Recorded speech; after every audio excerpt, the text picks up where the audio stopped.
Since 2015, Jared Stillman has rocked Nashville sports. That team freaking stinks. And now he's back. The takes are hotter than ever. I mean, let's be honest, he just can't coach. Welcome to Stillman and Company. Stillman and Company on the 440 Sports Network, presented by Hiller Plumbing, Heating, Cooling, and Electrical on YouTube at Stillman & Co. Like and subscribe. Tell your friends. Like and subscribe. Again, the offseason, it's just starting right now. It's week 2 of the Titans coaching search. Once we have the coaching search, then we'll have the assistant coaching searches. Then we will have the combine. Then we will have all the mock drafts and all of that and all the drama and gossip and everything else. And then after that, we'll get to the draft. And I haven't started doing the planning for this yet, though I probably need to start doing the planning. We are going to have what we're going to call the Stillman and Company Draftaganza. I don't know exactly what it's going to be, but we're going to have the Draftaganza, which I'm very, very excited about. So like and subscribe and tell all your friends. First, let's get to telling you about our title sponsor, Hiller Plumbing, Heating, Cooling, and Electrical. I absolutely love them. They take great care of my home. They can do the exact same for you. They've been in business since 1990. They are family-owned and operated, which I absolutely love. 100% satisfaction of happy you'll be, or the service is free. If a customer is not pleased with the work performed, Hiller will make it right. Learn more at happyhiller.com with professional, experienced, trustworthy technicians who come into your home and leave it clean and better than they found it. Care is their core value, and they believe that when they care about others, everybody wins. Again, I know this because they are coming to my home tomorrow. That's right. I got back from the beach, and we need a humidifier installed on our HVAC, and Hiller's coming to do it. That's why we love them. Proud supporters of the Preds, the Vols, and Vandy. That's Hiller. Call the Happy Face Truck today. Okay, let's start off the top.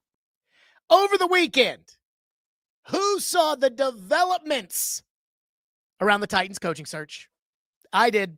I almost thought about hopping on live on Saturday, but I was enjoying my vacation too much, and I was like, you know what? It can wait until Monday. And then I watched the games on Saturday, and you watched the games on Saturday, and it was great. And by the way, Nick Suss will join the program in 20 minutes, and we'll go over the latest news and the latest gossip and all of that with him.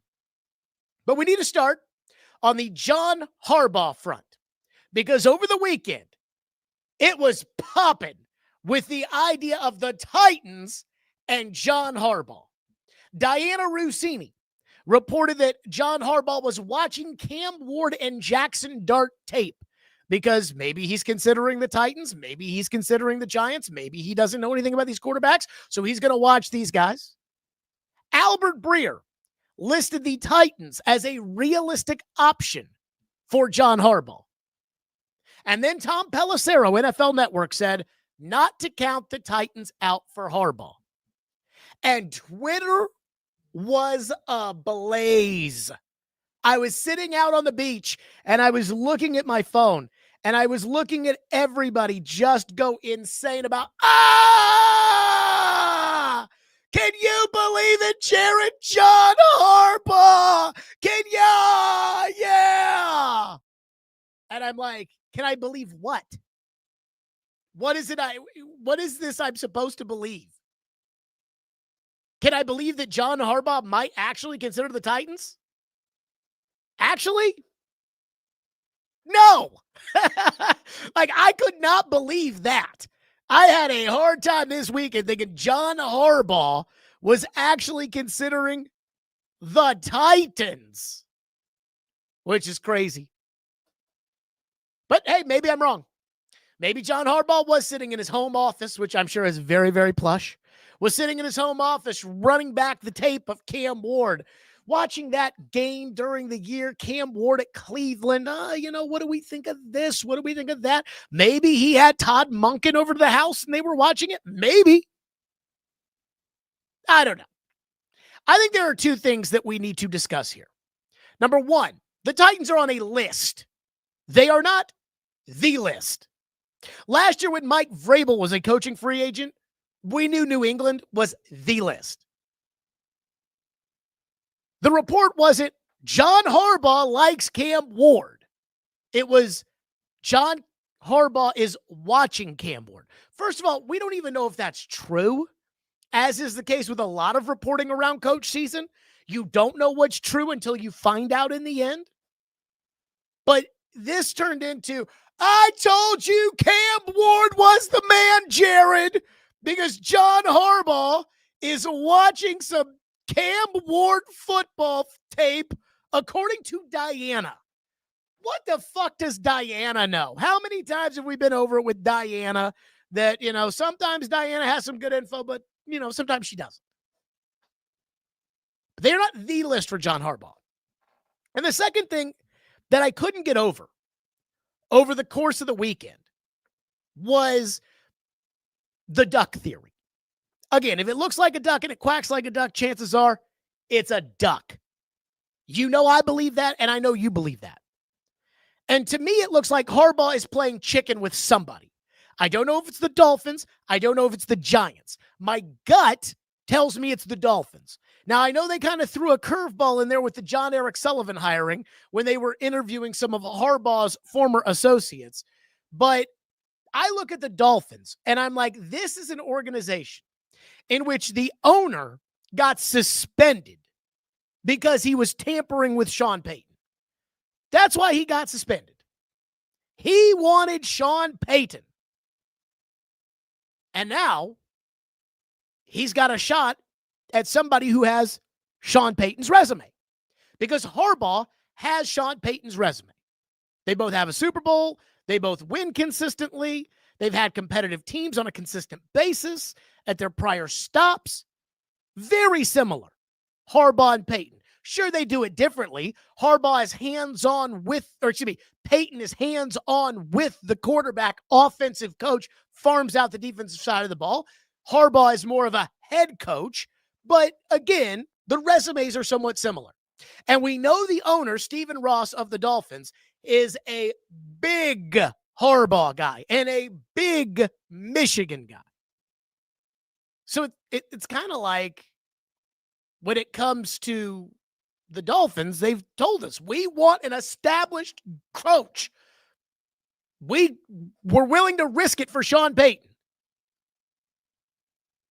And then there's what the Dolphins did with Mike McDaniel, which is this time last week, the Dolphins were going to keep Mike McDaniel.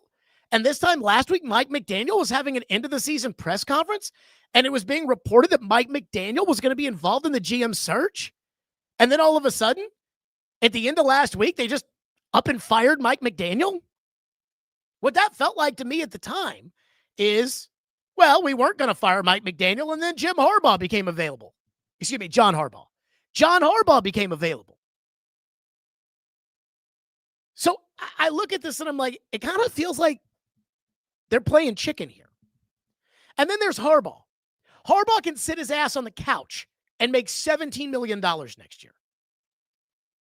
So if you're Harbaugh and you're looking at where you want to go, you can go to sunny South Florida with no state income tax. Small-ish market team. This ain't the Jets, where every word of every press conference is dissected every week. And while Tua stinks, you can lose that first year with Tua at quarterback and take 0% of the blame. Again, the same thing Sean Payton did when he was coaching the Broncos that year with Russell Wilson.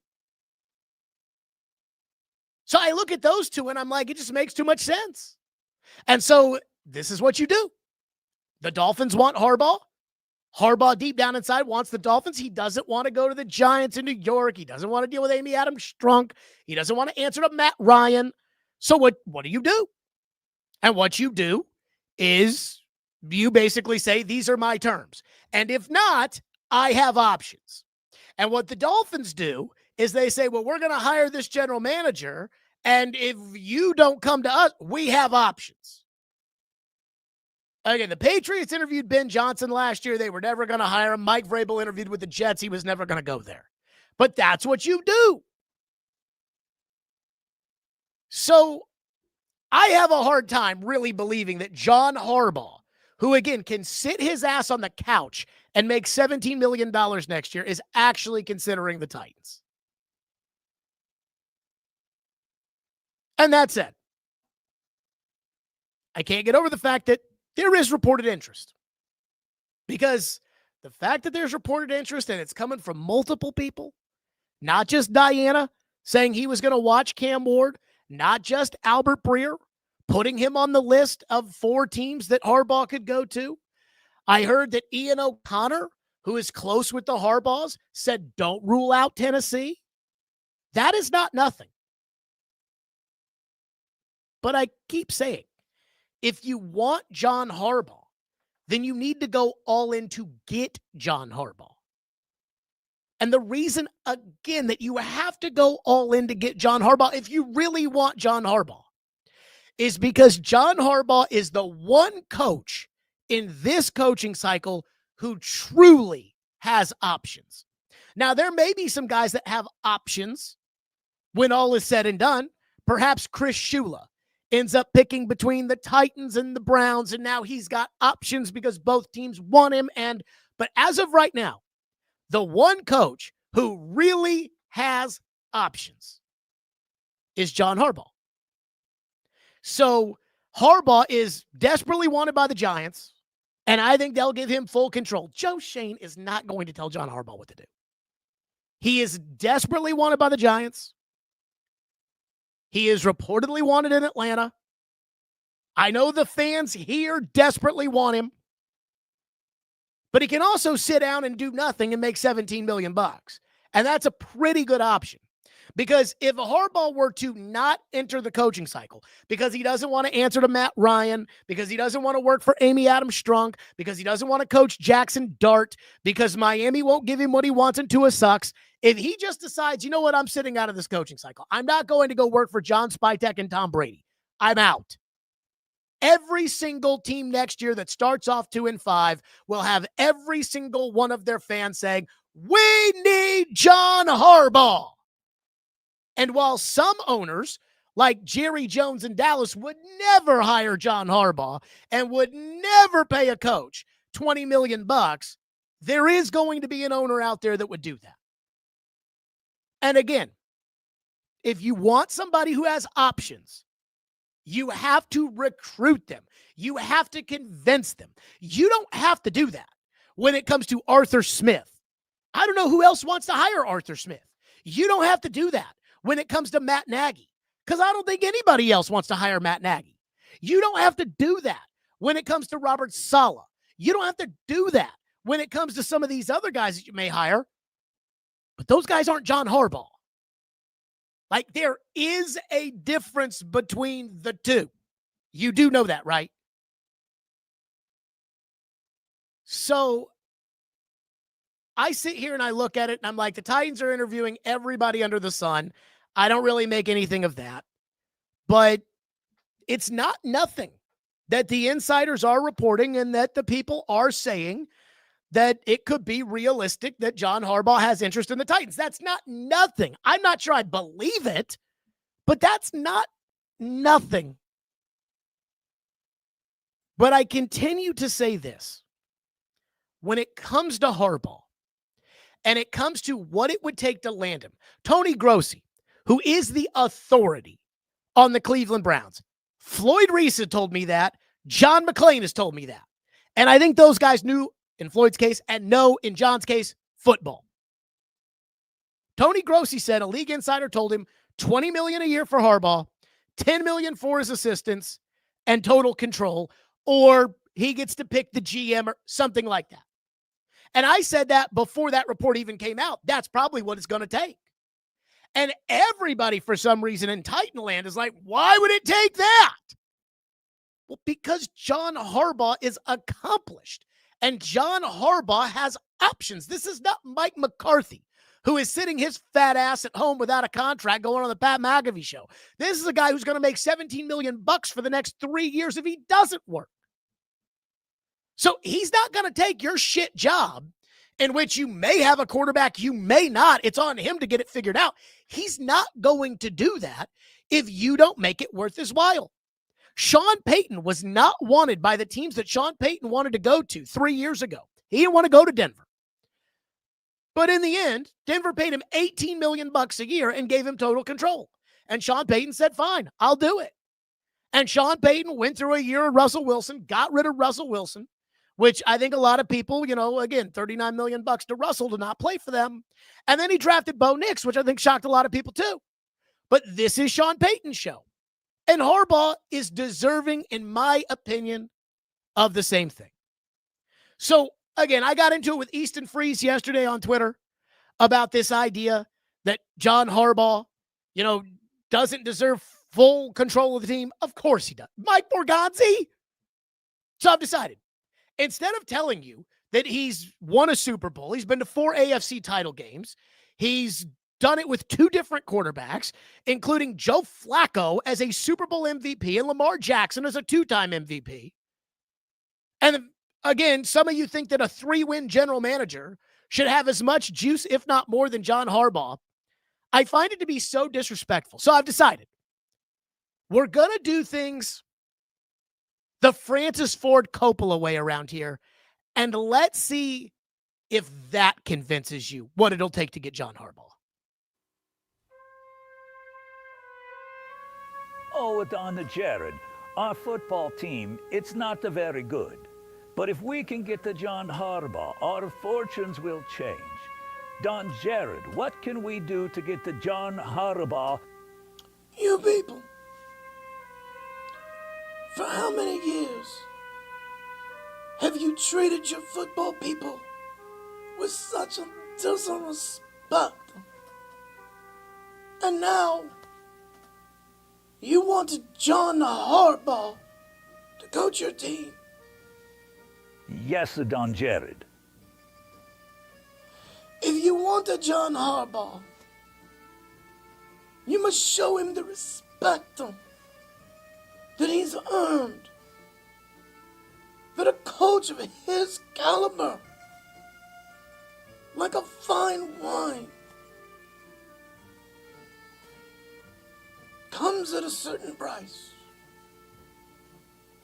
Oh, Don Jared, we will pay whatever it takes. You must put him in control of your football operation. Oh, but Don Jared, we have a general manager. One we really like. That general manager won 3 games last year. He drafted 1 kick returner. Yes, but Don Jared. Please.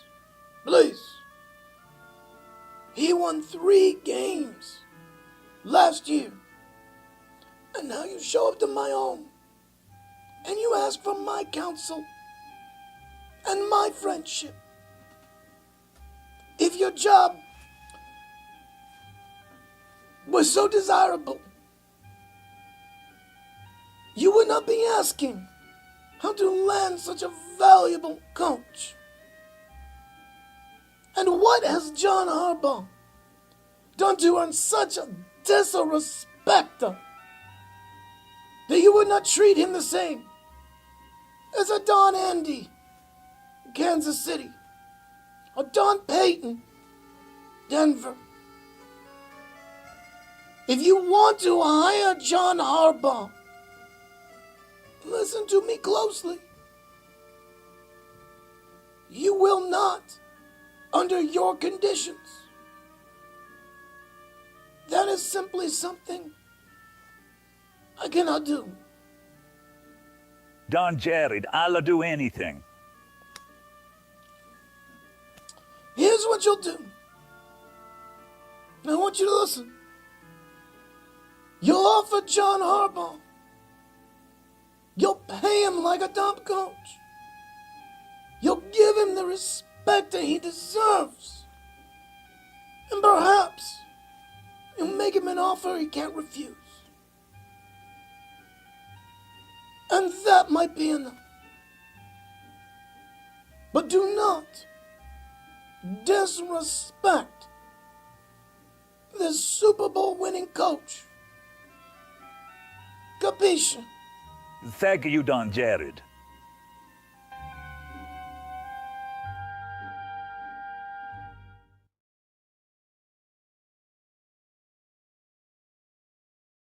Okay, so if you want John Harbaugh That's what it's going to take. This idea that, oh no, Mike Borgonzi, he deserves a bigger say than John Harbaugh. Look, if you end up getting John Harbaugh and you pay him $20 million a year, he wants to draft Jeremiah Love, he's going to draft Jeremiah Love. I mean, that's just how it is. Okay, so now, and I am kind of excited about this. Now, Nick Suss going to join us on the program. Of course, Nick Suss covers the Titans for the Tennessean, does a very, very good job. And of course, you can see him every Thursday on a football show with Braden Gall. So, Nick Suss, I started on the Harbaugh front, and I said, if you want him, you must give him full control and put him in charge of the organization. For some reason, Titan fans get all pissy every time I say that. Let's start with Harbaugh, if we may. It's not nothing that they're saying that there may be some interest from Harbaugh to the Titans. Do you think there's any real interest from Harbaugh to the Titans? We're just going to breeze past what just happened. We're not going to talk about that whole spiel. What'd you think of it? It's a really interesting thing to just open up the stream and that's where you are. I didn't know it was pre-recorded, so I just thought you were going to stay in character this entire. And I really wish I was Don Jared to Don Jared. This would be a heck of a show.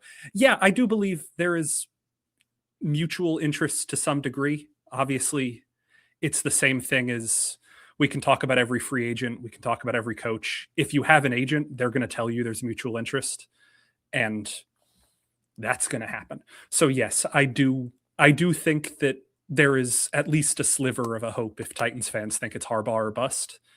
But as we're going to talk about with all these qualifiers you were just hitting on, it's an awful lot. It is an awful lot to give your franchise over to a guy who has succeeded a lot, but albeit in the strongest and most functioning organization the league has known for the last 20 years.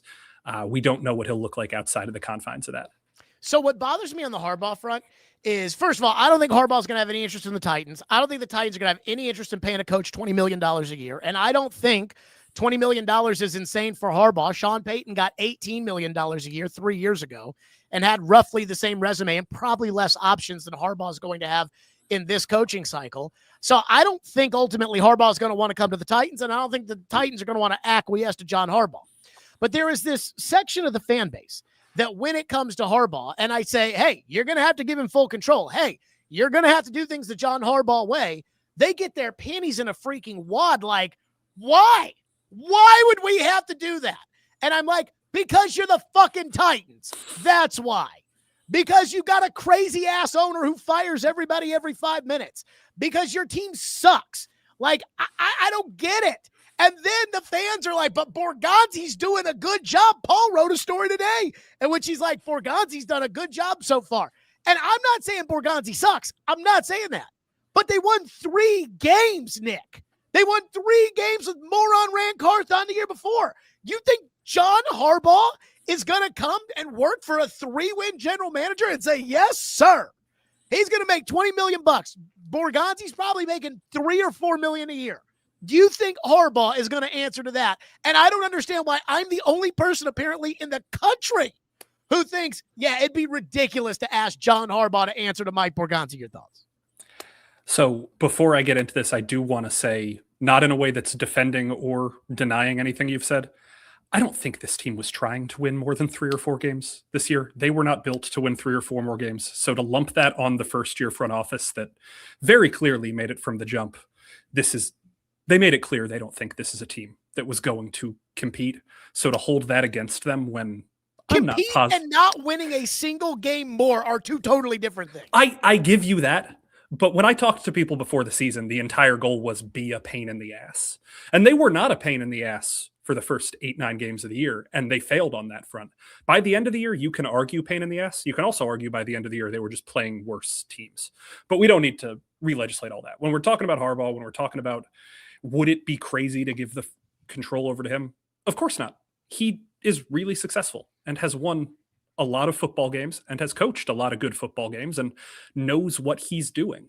So to say, oh, it would be absolutely insulting to Borgonzi, sure, it would be an insult to get control of the roster for a month and then give it up. But you give control to the guy who you think is going to help win the most. And if the Titans do believe that Harbaugh has that edge that can put them over and make them a team that's competing in a really competitive AFC, sure, let him try. But that doesn't mean that you have to do it. And that doesn't mean that they'd be wrong for deciding that's not the right course of action for them. If the Titans believe that Borgonzi's the guy and they draw that line in the sand, let Borgonzi prove them right. If he doesn't, we know what's going to happen. This is the National Football League and it's the Tennessee Titans. But I don't know. I am hard pressed to think that if the Titans don't acquiesce to Harbaugh, that means they're screwed. And I'm hard pressed to believe that if the Titans acquiesce to Harbaugh, it's a guarantee it's going to work. They're trying to find a coach. There is no perfect method for finding a coach. We'll see what happens when they hire somebody, but I don't think either of these are like guaranteed failures or successes. So I do wonder this, because you were right a week before the end of the season. You were on a football show with Braden and you said, I know I see all the lists that are out there and there's like 6 names and 4 of them are usually the same on each and every list. And you said it's going to be a bigger list than that. And it's not going to be 30, but you said it's going to be more like 15. I think they're up to 16 right now. So you were hearing good intel, when it came to the fact that the Titans were going to interview every Tom, Dick, and Harry under the sun, with apparently the exception of Clint Kubiak. So I do wonder this. What is kind of the latest gossip you're hearing or drama you're hearing, or maybe not completely reportable information that you'd write a story at the Tennessean about, but again, you're just hearing? What's the latest? The thing that I'm most confused by, if you want to start there, is the Kingsbury of it all. Because when we say 16 names, that's usually not counting him, or it's counting him but not counting McCoy. Depending on how you count it, it's 16 or 17 names. And Kingsbury is the one that has been reported some places, has not been reported other places. That is one that I'm not super comfortable reporting. I have left that out of all of my writing because I don't necessarily know where all of that is coming from. Other than that, it's pretty much what you'd expect. The Titans are interviewing the candidates they want to interview. They're asking the questions that you'd want to hear from candidates. I wish that there was something I could tell you guys right now of here's the clubhouse leader, here's this, here's that. We know what the Titans value. We know that there is such a high premium in this cycle, especially on experience, on having done the job before. And the more the search unfolds, the more I'd be surprised if the Titans went after one of the first-time coaches. That doesn't mean it can be ruled out, but it's just getting harder and harder to read the tea leaves and see Chris Shula come on down when they could go with somebody who has done the job before. Now, I think I said this on a football show the other day. It continues to baffle me how guys do the job one time and suddenly they're viewed as CEOs when 3 years ago they were viewed as scheme guys who'd never done it before. And it's just like, oh, Kevin Stefanski, that's a CEO. Well, he didn't get the job the first time because of the leadership, and he got it because he was a really good offensive coach.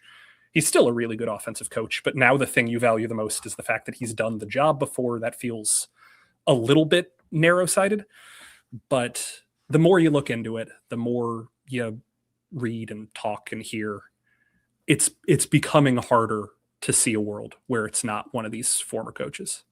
Okay, so with that, we saw that the Titans are going to interview Mike McDaniel. Mike McDaniel was kind of a surprise last week when he got let go by Miami. Not that he didn't deserve to get let go. I think he's a terrible coach, and so I'm fine with that. But I think it was surprising because they said he was going to stay, and then they said he wasn't going to stay, and that made me think they were going to get Harbaugh, and then they hired a general manager who wasn't in the Harbaugh satchel. So I don't know what to make of all that. But for some reason, the Twitter section of the Titans fan base just freaking loves Mike McDaniel, and I do not understand why.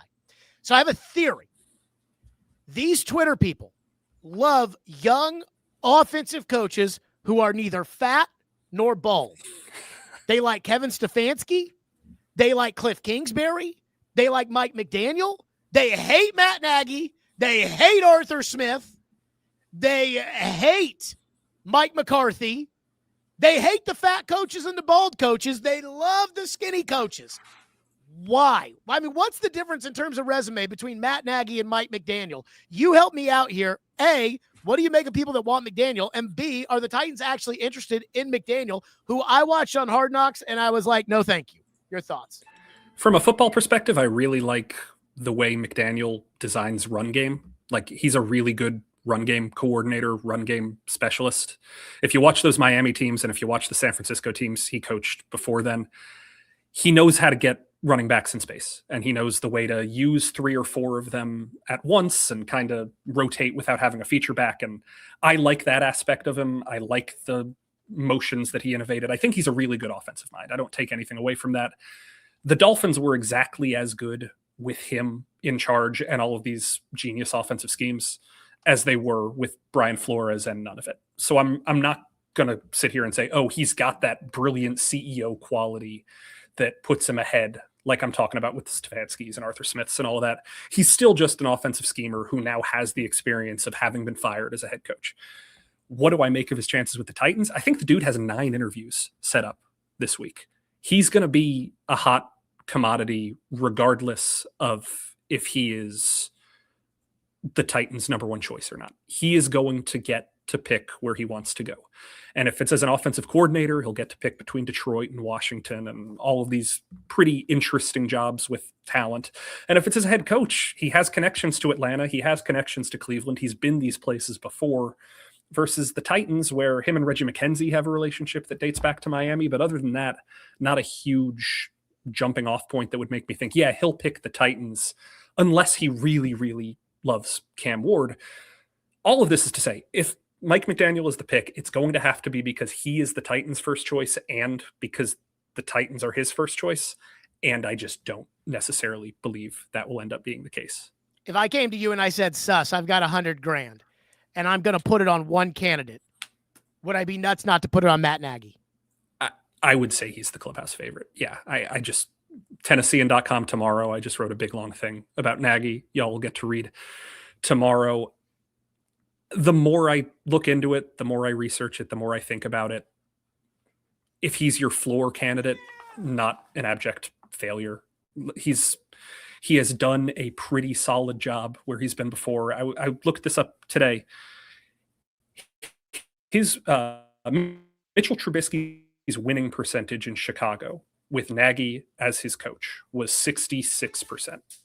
Caleb Williams in Chicago with Ben Johnson is at 65%. Trubisky's passer rating under Matt Nagy was 89.8. Caleb's under Ben Johnson is 90.1. Those are functionally the exact same number in both cases. And we remember Mitchell Trubisky as this all-time bust, all-time failure. He did a fine job. Trubisky has not done anything since leaving Chicago. He has not gotten a second opportunity to start anywhere. And that feels like more of a, hey, if this guy was winning 2/3 of his game and putting up a league average passer rating under Nagy and no one else wants to start him, that seems like a feather in his cap. Yeah, again, Nagy's got 4 interviews. I am surprised by this. I am surprised that Baltimore and Arizona and Vegas are all interested. He had 1 interview in the last 4 years since he's been out of a head coaching job. Now he's got 4 this year.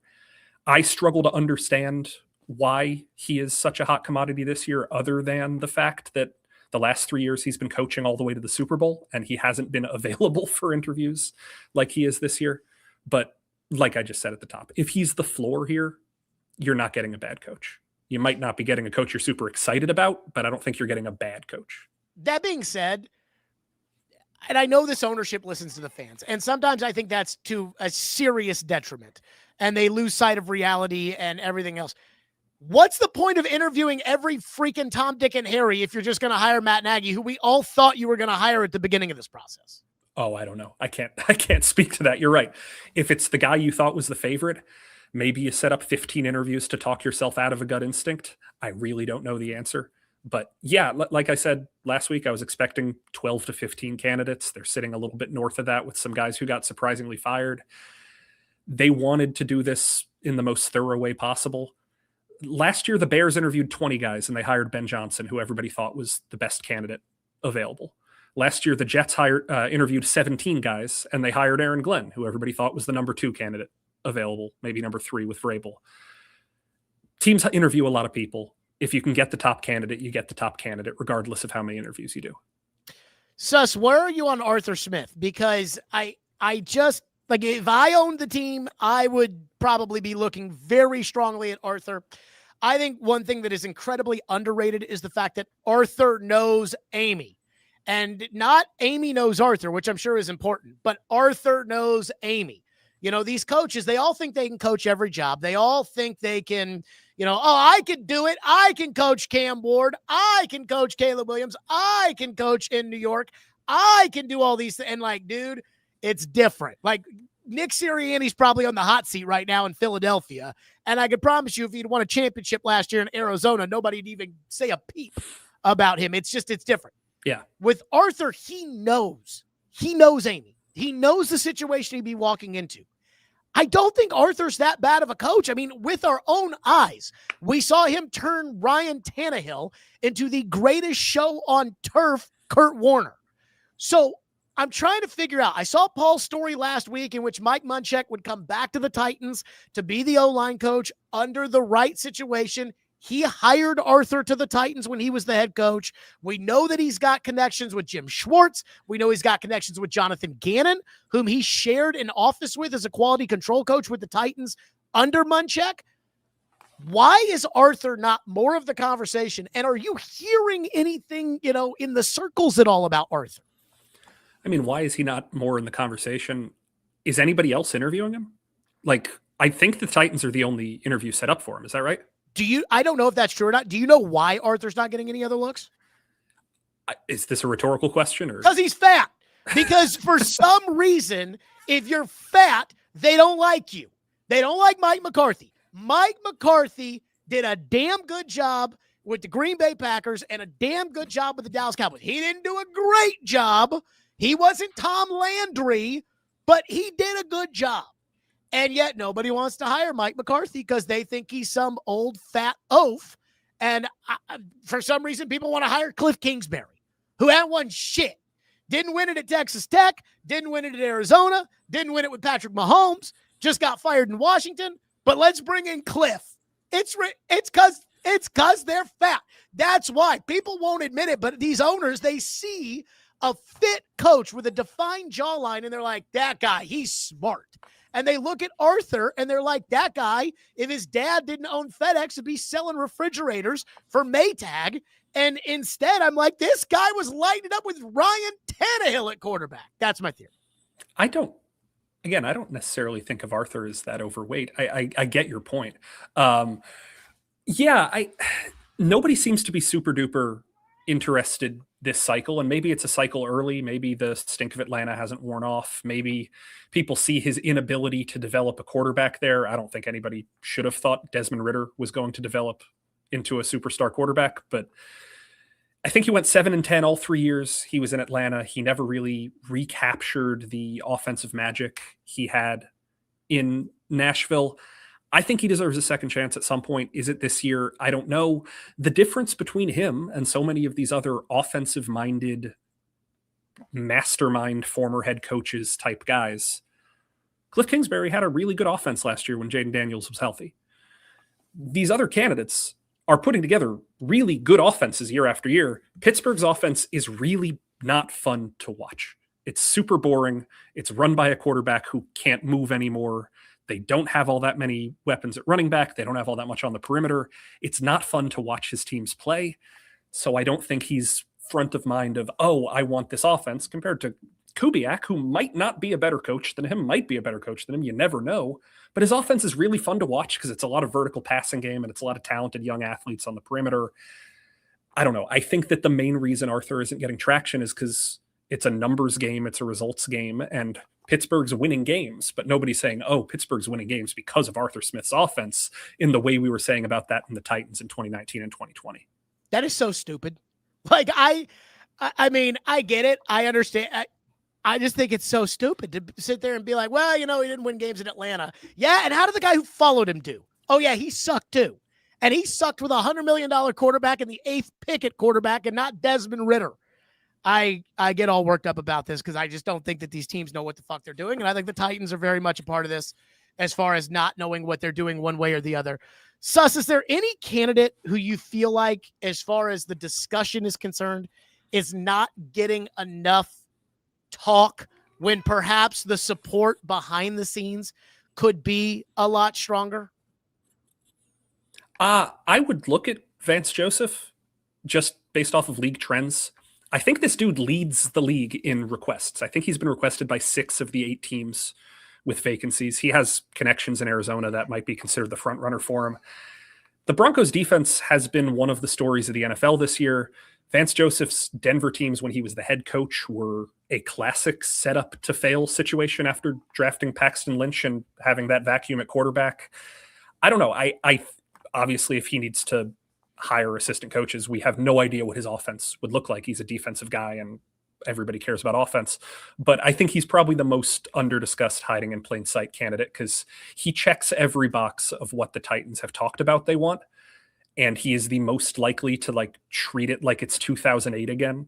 If Titans fans just want the nostalgia hit of run with the run game and attacking defense and be physical and play that style, he's the candidate most likely to do that. None of that means I think he's going to get the job. But if it's just who's under-discussed, I think he's very under-discussed right now. You mean more likely to run the ball than the offensive coordinator of the Titans when they had a 2,000-yard rusher? If you want me to say no, I'll say no. I don't know. I'm just saying that his entire identity when he was the head coach was based on establish the run. I know. Do you think that it's at all discouraging on the Vance Joseph front that John Elway, when he was promoting his Netflix movie, did a sit-down with Shannon Sharp, and they talked about Josh Allen and about how one of Elway's bigger regrets was not taking Allen at 4 in 2018. Allen went 7th to Buffalo. And Elway really liked Josh Allen, but felt like Josh Allen had a long ways to go.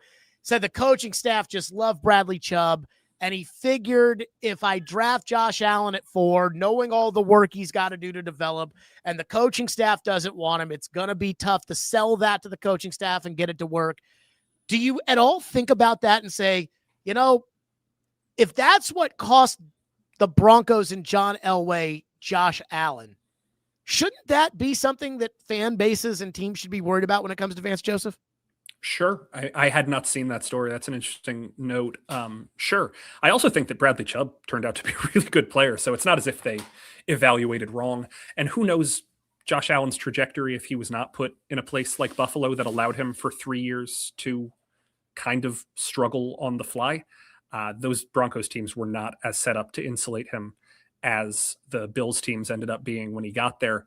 But sure, if this is a coach who looked at a quarterback room built around Brock Osweiler and Paxton Lynch and Trevor Siemian and Case Keenum and the guys he had back there and thought, I don't need a quarterback, yeah, that's a problem. But it's also coaches learn from their mistakes. Who knows if he'll think the same way? And also, that's immaterial because if he coaches the Titans, the quarterback is in place. Yeah. Sus, I do want to pull this up on the chat because it did make me laugh. One person says, Sus argued last time that the front office structure was already clear, so why did Amy change it if it was clear? Good question, person in the chat. What do you make of that? I mean, it was clear. That doesn't mean it was good. Like, there is a difference between I understand what they are telling me and I agree with what they are telling me. They made a change because they didn't think the thing they explained was working anymore. And whether the change is all that significant or if it's ceremonial to make coaches know who they're reporting to, or if it's just, this is the clarifier, which is the word they liked to use of, well, this is what we were doing the whole time. Regardless of any of that, I understood the words they were telling me. That's what clarity means. So sorry to defend myself. You guys can just take the victory lap because they did change it. But no, I knew what they were saying. That doesn't mean that I, the guy who tries to be impartial, was sitting here saying, and I rubber stamp it. It's just what they were saying. I'm disappointed, Sus. I'm disappointed because not that you weren't, I don't think it wasn't that you understood whatever, but the idea that it's not important who's in charge of the organization is absurd. And there's far too many people around here, and I'm not saying this is you, but there are far too many people around here who are like, oh, it's not important who has final say over the football team. I'm like, yes, it does. Yes, it does. I don't believe in the great man fallacy. Like, I don't think you need one person at the top who is better than everybody else's person at the top to be the best. I do think there are ways to do it if you have a lot of great people underneath. But I do also think that having it clear who is in charge matters. Like, I'm not going to sit here and say, oh, if they tried the collaboration thing forever, it would have never worked. I'm sure there are organizations that run on collaboration and succeed because they got really good football players and really good buy-in and good culture and all the stuff they're preaching, and that works for them. And the friggin' Atlanta Falcons are trying to do exactly what the Titans just quit doing. Like, there are going to be teams that cycle back and forth between great man versus collaboration, between great man, collaboration, all this stuff. It's going to shift for all time because nobody can agree what's going to work. But we can agree that it was not working for the Titans when it comes to win-loss results. So now they're going back the other direction. But you told me it didn't matter how many games they won because they told everybody they weren't going to win a lot of games. I'm kidding. Last one for you, Suss. Where's Harbaugh end up? I would still guess New York, but we'll see. Nick Suss from the Tennessean. Story dropping tomorrow about Matt Nagy. So be excited about that. And, of course, Thursday you'll be with Braden on a football show. Suss, thank you very much, buddy. Yeah, good to talk, buddy. We'll talk to you later. Yep, Nick Suss joining us here on the program. Always appreciate his time. As just hearing kind of the latest gossip. And again, he's got a story coming out tomorrow. He says to expect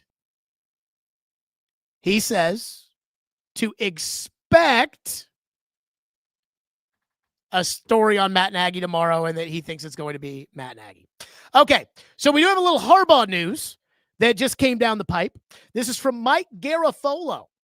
And Mike Garafolo says, quote, as we wait for John Harbaugh to finalize his interview, sources say he likes what he sees in the Titans' Cam Ward, $100 million plus in cap space, high picks, new stadium, GM Mike Borgonzi. Not saying he's going to Tennessee, just that for now, I expect them to firmly be in the mix. Here's what I'll say on the Harbaugh front. And I've said this time and time again. When it comes to reporting, especially this time of the year, when it comes to reporting, the only thing that gets out and to the reporters is what people want you and everybody else to know. That's what gets out there. What usually doesn't get out there is the secret. I mean, I remember when Kirby Smart to South Carolina was a done deal. And that got Georgia off their asses to fire Mark Richt to bring in Kirby Smart. I think Harbaugh's using the Titans as a leverage play. I do not think that the Tennessee Titans are going to land John Harbaugh to be their coach. I do not believe that Amy Adams-Strunk is going to pay John Harbaugh the money that it would require to get him to be the coach. I don't think he'll do it. Again, Harbaugh is making $17 million for the next 3 years. So if Harbaugh just decides to go lay out on the beach and scratch his ass, that's $17 million, $17 million, and $17 million. If Harbaugh sits out this year, that's $17 million. And then he's hovering over every single team that starts the year 1-3 or 2-5 or a team that collapses down the stretch. Every single one of those teams, he's just sitting there. I saw Kaharski had a story, so I'm going to quote this because I didn't do this research. It was reported Callahan was making $3 million a year. Kaharski's story said the Titans are paying Vrabel $9.5 million. So that means that in 2024, they were paying the head coaching position $14 to $15 million, which is a lot of money for them. Harbaugh makes more than that himself. Harbaugh is going to command $20 million. I think, again, Tony Grossi said that a league insider told him $20 million a year for Harbaugh, $10 million for assistants. And Kaharski wrote in that story that he thought that was outrageous. But then he goes, well, if he's making $17 million, think about this. 3 years ago, and yesterday's price is not today's price. 3 years ago, Sean Payton signed a contract with the Denver Broncos for $18 million a year, a 5-year, $90 million contract, and he gained full control of the organization. George Payton, who was the general manager, is still technically the general manager, but it is Sean Payton's gig. It's his operation.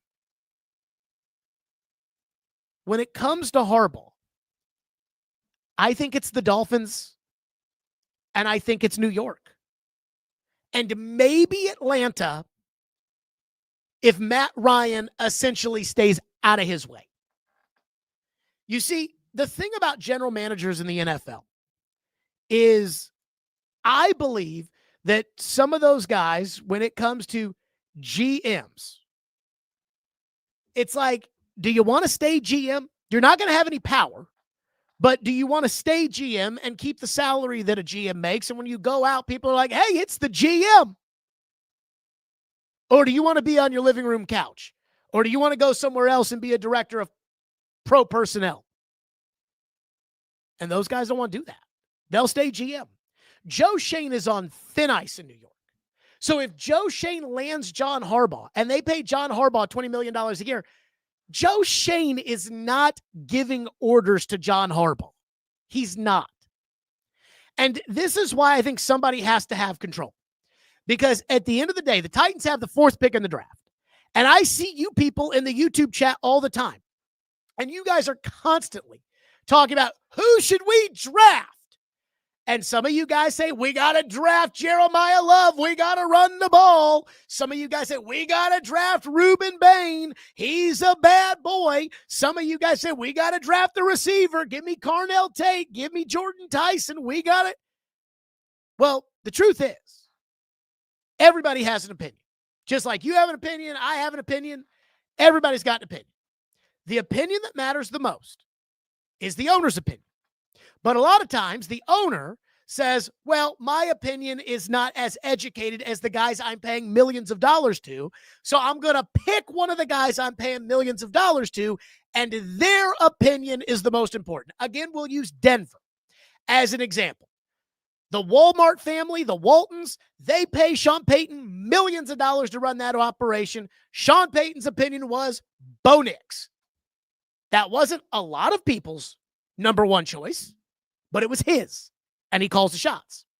If you're paying John Harbaugh $20 million a year, and John Harbaugh wants Jeremiah Love, you are not taking the guy who is making $4 million a year, who has a different opinion. You're not taking his side. It's just not how the league works. And I do love the Garofolo report, where Garofolo says, yeah, Harbaugh likes $100 million in cap space, Cam Ward, the new stadium, and Mike Borgonzi. What does John Harbaugh know about Mike Borgonzi? He doesn't know Mike Borgonzi from a jar of Vicks. I'll tell you what my gut is saying. I think Harbaugh is using the Titans as leverage. I think the job he wants is Miami. And he'll use everybody as leverage. Again, Vrabel used the Jets as leverage. Do you think Mike Vrabel was going to go coach the fucking Jets with Woody Johnson? Of course not. So I think Harbaugh is going to use the Titans as leverage because he'll use anybody when it comes to leverage. And I think the Titans are looking at this saying, you know what? We can both win in this. You're trying to use us for leverage with New York or with the Dolphins or maybe with the Falcons. I don't know. One of them you're using for leverage because you ain't going to come here. We ain't going to pay a coach $20 million. But if we say Harbaugh likes Cam Ward, Harbaugh likes our cap space, Harbaugh likes our new stadium, Harbaugh likes our general manager, well, then that gets you people, the fans out there, to say, yeah, see, Jared, he likes Borgonzi. Again, what does he know about Mike Borgonzi? And then it makes you think all the things the Titans say are important, which are not important, are important, and it makes them feel good about it. There is not a head coach in the NFL who cares about a new stadium. They don't care about it. Trust me. Do you think Mike Vrabel, when he was looking for jobs, said, well, Gillette Stadium is 20 years old and MetLife Stadium is 15, so maybe I should take the Jets job? No. They work there like 6 days a year, 8 days a year, 10 days a year. That's it. So when I see Garofolo say, sources say Harbaugh likes the new stadium, I'm like, okay, that came right from the Titans. I have a hard time believing that. I also have a hard time believing that you aren't going to have to give Harbaugh what Sean Payton got 3 years ago, because again, the resumes are essentially the same. But hey, Titan fans, again, anytime one of these reporters says anything about the Titans and Harbaugh, it's, oh my God, can you believe it? By the way, Jim Harbaugh interviewed with the Atlanta Falcons. When he was out there, he was always going to the Chargers. He was always going to the Chargers with Herbert. Vrabel interviewed with the Jets. He was always going to go to the Patriots. I still think Harbaugh ends up with the Dolphins. That's what my gut tells me. I think it's either Dolphins or Giants. The Atlanta thing is odd because he's not going to report to Matt Ryan. And Matt Ryan's in charge, so they're all idiots in Atlanta. Again, I think to myself, it's going to be the Giants or it's going to be the Dolphins. And personally, I think I still think it's going to be the Dolphins. Because I think the owner is willing to spend the money, and I think the owner wants them bad. French says, look where the Broncos are. Money well spent. So the Broncos did what the Titans haven't done, what the Titans aren't willing to do. And I think a lot of this may be because the Broncos and their owners, again, the Waltons, have slightly bigger pockets than the Titans and the Adams. What they were willing to do is they were willing to say, we are not going to throw good money after bad. So we hired Nathaniel Hackett because we wanted to get Aaron Rodgers, and that didn't work. And we didn't get Aaron Rodgers, so we traded a bunch of picks and gave a new contract to Russell Wilson, and that didn't work. But instead of desperately trying to make it happen, what they decided to do was, fuck it. Sunk cost, move on, pay Sean Payton, let Sean Payton run the operation. And if that means we got to pay Russell $39 million to go to Pittsburgh, we'll pay Russell Wilson $39 million to go to Pittsburgh. And that's exactly what happened. But again, they keep saying, let's just pay. Let's get our way out of it. Let's pay. The Titans are always trying to go on the cheap or give somebody the benefit of the doubt. Ran Carthon proved to be a moron that year that he shared power in some capacity with Mike Vrabel.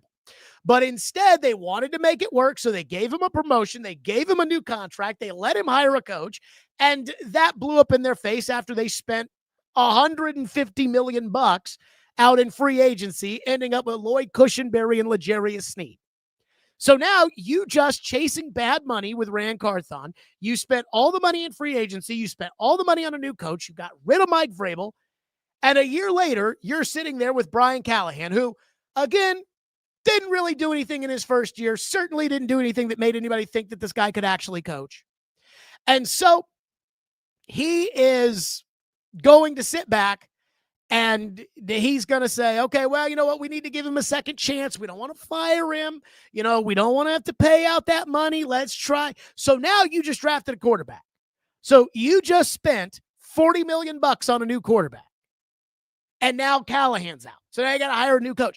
The Titans keep chasing the bad decision with more money. The Broncos just say, we made a bad decision, move on, forget about the money. And that's the difference between the two when it comes to the money aspect of this. New stadium. What a joke. Okay, I do want to hit on a couple of things here. Number one, wild card weekend. Take me off of the Justin Herbert bandwagon. Because for 4 years, I've loved Justin Herbert. He's big. He's got a strong arm. He's athletic. He's mobile enough. Like when it comes to comparing these really, really young quarterbacks to great players, I get a little skeptical. Now, I'll let you compare Joe Burrow to a great player. I look at him and I think he's like John Elway. I'll let you compare Mahomes to Brett Favre. I'm not going to let you compare Will Levis to a great quarterback. But Justin Herbert, I looked at him and I'm like, this guy has got the goods. And he went into that first playoff game and they had that big lead on Jacksonville and they crapped their pants. He crapped his. Brandon Staley, the coach, crapped his. Staley got all the blame. The next year, they weren't very good. Staley got fired. They go lure the big fish in Jim Harbaugh. They give Herbert the contract. which I would have given him. I mean, I love Herbert. Herbert has made $133 million over the last 3 years. They don't have a single playoff win. Not one. $133 million. Add in the money they spent on hiring Jim Harbaugh to be their coach. It's easily $170 million over the last 3 years for 0 playoff wins. And I know it's a team sport. And I know his offensive line had tons of injuries. 3 points? Really? I'm sorry, but I need to see you elevate your team in the playoff. Tom Brady won games without Rob Gronkowski and Julian Edelman in the playoffs. He found a way. Patrick Mahomes got to the Super Bowl last year with no left tackle and no right tackle. That's what the great quarterbacks do. Josh Allen has one good player on his team besides him. It's the left tackle, Deion Dawkins. Everybody else, nah. And yet Justin Herbert can't win in the playoffs. Can't elevate his team. Take me off the Herbert bandwagon. And the second thing is, I think what we learned over the weekend is the difference in all of these games, because these games were all close with the exception of the Charger game in which Herbert was atrocious. The great quarterbacks made the big plays in the end. That was the difference in the game. Brock Purdy made the plays down the stretch in the fourth quarter. Jalen Hurts did not. Matthew Stafford made the plays, the no-look throw in the middle of the field, the touchdown to the tight end. Stafford made the throws. Caleb Williams, that fourth down scramble play. Caleb made the plays. The one guy who I felt like did the best he could this weekend and didn't win was Bryce Young. And Bryce Young, I mean, maybe that's as good as he can be. And I'm not ready to say that yet. I thought Bryce Young played really, really well. But that's the difference, in my opinion, in the NFL between a decent quarterback and an elite quarterback. Josh Allen gets the ball in the fourth quarter. They go down, score a touchdown. Trevor Lawrence gets the ball in the fourth quarter. He throws an interception. Because Trevor Lawrence isn't as good as Josh Allen. Because Trevor Lawrence is in that second, third tier of quarterbacks. And he'll never be in that first tier. Drake May, it feels like, is ascending into the first tier. Matthew Stafford is in the first tier. Caleb Williams, we know he's got the talent to be in the first tier of quarterbacks. I don't know if Bryce Young can be a first tier guy, but Bryce Young played the closest to the first tier out of any of the losers. To me, Justin Herbert, he was always a fringe first tier guy. Take him out. He's not a first tier guy. Joe Burrow got to a Super Bowl without an offensive line. So when it comes to the quarterbacks and it comes to the team and it comes to the playoffs, I mean, again, the difference is Brock Purdy made the plays. Jalen Hurts couldn't. Matthew Stafford made the plays. Again, Bryce Young, if he gets the ball back at the end of the game, they had a shot. I really have a hard time. I know old buddy dropped the ball, but Bryce, I'm going to give a pass to. Still on a rookie contract. Trevor Lawrence, you got a home playoff game. You make $55 million a year. Josh Allen shoots his shot. Now it's time to go shoot yours. He couldn't. That's the difference. And finally, the great Mike Vrabel. Mike Vrabel is back in the divisional round of the playoffs for the first time since 2021, but really his first playoff win since the 2019 season. The Titans had the bye in 2021, and we all know how that ended up. I have a hard time watching the game yesterday and thinking, wow, what a job by the great Mike Vrabel. Because the New England Patriots played essentially nobody throughout the course of the year, coasted to the number 2 seed and the division title, but they did win all those games. They draw the Chargers in the playoffs, and it was the same stinky Chargers that got housed last year by the Texans at home in the first round of the playoffs. Actually, I believe that game was in Houston. I stand corrected. They played those stinky Chargers in Houston and got crushed. I want to see how they do this weekend, but the one thing I will say about Mike Vrabel is this. I did not think that Mike Vrabel could run a franchise, be the chief football operator, whatever you want to call it. I did not think that Mike Vrabel could be the chief football officer. I knew he could be a good head coach because he was a good head coach. But when they won here, John Robinson was the chief football officer. I didn't think Mike Vrabel had the chops for personnel. I didn't think Mike Vrabel could hold everybody in check because at the end of the day, at the end of his tenure here, Mike Vrabel was the one not being held in check. And his coaching staff was an example of that. In New England, he's got a really good coaching staff. He doesn't have Jason Hodeling as his offensive line coach. He's an assistant offensive line coach, but he's not the offensive line coach. Doug Marrone, a real coach, is the offensive line coach. Todd Downing and Tim Kelly aren't the offensive coordinator. Josh McDaniels is. And Josh McDaniels is doing a great job. But I have to say, when it comes to Vrabel, I would have fired him after the 2023 season.